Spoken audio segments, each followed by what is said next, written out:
পশ্চিমারা এখন খুব ভয় পাচ্ছে, কারণ রাসূল সাল্লাল্লাহু আলাইহি ওয়াসাল্লামের অনেক ভবিষ্যৎবাণী আছে কিয়ামত সম্পর্কে। ওরাও এখন খুব ভয় পাচ্ছে, ওভার কনসিয়াস যে এগুলো তো হতেই পারে। এটাকে ঠেকানোর যত পদ্ধতি তারা অবলম্বন করছে, কিন্তু লাভ হবে না। প্রতিটা ইস্যু ওদের বিপর্যয় ডেকে আনবে।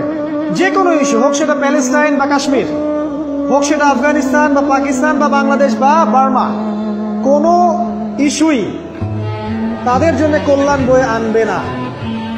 যদি কল্যাণ বয়ে আনে, শুধু মুসলিমদের জন্যই আনবে, কারণ প্রতিটা অন্ধকারের পিছনে একটা সোনালী সকাল আছে। এটা ওরা জানে না, কিন্তু কোরআন এবং হাদিস এটা আছে। অতএব কেউ ধৈর্যহারা হবেন না, ধৈর্যহারা হবেন না, এবং অধৈর্য হয়ে কোনো ইনিশিয়েটিভ নেবেন না, এমন কোনো ইনিশিয়েটিভ নেবেন না যার কারণে উম্মার ক্ষতি হয়। কারণ সামনে যে সময়টা আসছে, এটা আমাদের বিজয়ের সময়, ওদের বিজয়ের সময় নয়। All you have to do, আপনাকে শুধু এতটুকু করতে হবে, জাস্ট বি প্রিপেয়ার ইয়োরসেলফ। নিজের প্রস্তুতি নিজে নেওয়া শুরু করুন।